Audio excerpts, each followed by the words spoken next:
السلام علیکم۔ آج بدھ ہے، جنوری کی 31 تاریخ۔ پاکستان میں اس وقت شام کے 7، بھارت میں 7:30، اور یہاں ہمارے اسٹوڈیو کی گھڑیوں میں صبح کے 9 بج رہے ہیں۔ وائس آف امریکہ واشنگٹن کے اردو سروس سے میں ہوں خالد حمید، خبروں کے بلیٹن کے ساتھ۔ عمران خان اور ان کی اہلیہ کو 14 سال قید کی سزا سنا دی گئی ہے۔ صدر بائیڈن نے کہا ہے کہ امریکی فوجیوں پر حملے کے جواب کا فیصلہ کر لیا گیا ہے۔ ایران کے حمایت یافتہ گروپ کا امریکی فوجیوں کے خلاف کارروائیاں معطل کرنے کا اعلان۔ فرانس میں کسانوں کا مظاہرہ۔ یہ اور دیگر عالمی خبریں سننے اور دیکھنے کے لیے رہیے ہمارے ساتھ۔ پاکستان کے سابق وزیر اعظم عمران خان اور ان کی اہلیہ کو بدھ کے روز بدعنوانی کے الزام میں 14 سال قید کی سزا سنائی گئی ہے۔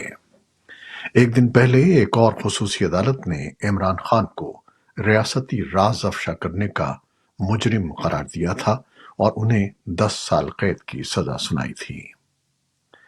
عمران خان اور ان کی اہلیہ پر الزام ہے کہ انہوں نے حکومت میں رہتے ہوئے سعودی عرب سے ملنے والے سرکاری تحائف اور زیورات کو اپنے پاس رکھا اور پھر فروخت کر دیا۔ عدالت نے عمران خان کو 10 سال کے لیے کسی بھی عوامی عہدے کے لیے نااہل قرار دے دیا ہے۔ عمران خان نے بدھ کی سماعت میں مختصر طور پر شرکت کی، لیکن جب جج فیصلہ پڑھنے والے تھے تو عمران خان کمرہ عدالت سے باہر نکل گئے۔ انہوں نے کہا کہ وہ اپنے وکیل کے بغیر وہاں موجود نہیں رہ سکتے۔ انہوں نے جج سے انتظار کرنے کو کہا، لیکن ان کی درخواست مسترد کر دی گئی۔ عمران خان کے وکیل بابر آوان نے کہا ہے کہ عمران خان کو اتنی جلدی میں سزا سنائی گئی کہ جج نے ان کی قانونی ٹیم کے آنے کا انتظار بھی نہیں کیا، جو عمران خان کے بنیادی انسانی حقوق کی خلاف ورزی ہے، اور ان دونوں سزاؤں کو اعلیٰ عدالتوں میں چیلنج کیا جائے گا۔ پی ٹی آئی کے ترجمان زلفی بخاری نے بھی سزا کی تصدیق کی ہے اور کہا ہے کہ عمران خان کی سزا ملک کے عدالتی نظام کا افسوسناک دن ہے۔ امریکی محکمہ خارجہ نے گزشتہ روز سائفر کیس میں پاکستان کی ایک خصوصی عدالت کی جانب سے سابق وزیر اعظم عمران خان کو 10 سال قید کی سزا سنائے جانے پر کوئی تبصرہ کرنے سے انکار کرتے ہوئے کہا کہ یہ ایک قانونی معاملہ ہے۔ محکمہ خارجہ کے ترجمان میتھیو ملر نے کہا کہ ہم سابق پاکستانی وزیر اعظم کے خلاف اس مقدمے کو دیکھ رہے ہیں، لیکن عدالتی فیصلے پر کوئی تبصرہ نہیں کر سکتے۔ ترجمان نے کہا کہ ہم پاکستان میں جمہوری اصولوں، انسانی حقوق اور قانون کی حکمرانی پر زور دیتے ہیں۔ انہوں نے منگل کو محکمہ خارجہ کی ایک پریس بریفنگ میں ایک سوال کے جواب میں کہا کہ ہم جو دیکھنا چاہیں گے وہ ایک ایسا جمہوری عمل ہے جس میں تمام جماعتوں کو شرکت کی اجازت ہو اور جمہوری اصولوں کا احترام ہو۔ چین کے صدر شی جن پنگ نے منگل کو بیجنگ کے لیے طالبان حکومت کے نامزد سفیر بلال کریمی کی سفارتی اسناد باضابطہ طور پر قبول کر لی ہیں۔ طالبان کی وزارت خارجہ کے ترجمان عبدالقہار بلخی نے ایک بیان میں کہا ہے کہ صدر شی جن پنگ نے مسٹر کریمی کے اسناد کا خط قبول کرتے ہوئے چین میں بطور سفیر ان کا خیر مقدم کیا اور ان کے دور میں کامیابی کی خواہش کا اظہار کیا۔ انہوں نے کہا کہ تقریب کے دوران کریمی نے چینی وزیر خارجہ وانگ یین سے بھی ملاقات کی۔ کریمی نے دسمبر سن 2023 میں بیجنگ میں چین کی وزارت خارجہ کو اپنے اسناد کی ایک کاپی پیش کرنے کے بعد بیجنگ میں افغانستان کے سفارت خانے کا چارج سنبھالا۔ امریکی دفتر خارجہ کے ترجمان میتھیو ملر نے منگل کو پریس بریفنگ میں کہا کہ چینی حکومت سے معلوم کیا جائے کہ ان تعلقات کا کیا مطلب ہے اور کیا انہوں نے طالبان کو باضابطہ طور پر تسلیم کیا ہے یا نہیں۔ انہوں نے کہا کہ جیسا کہ ہم نے امریکہ کی جانب سے اور عوامی اور نجی طور پر کہا ہے کہ طالبان کے بین الاقوامی برادری کے ساتھ تعلقات کا انحصار ان کے اقدامات پر ہے، اور ہمیں یہ دیکھنا ہوگا کہ وہ اپنے اقدامات میں کیا تبدیلی کرتے ہیں۔ پاکستان کی احمدی کمیونٹی نے 8 فروری کو ملک میں ہونے والے انتخابات میں حصہ نہ لینے کا اعلان کیا ہے۔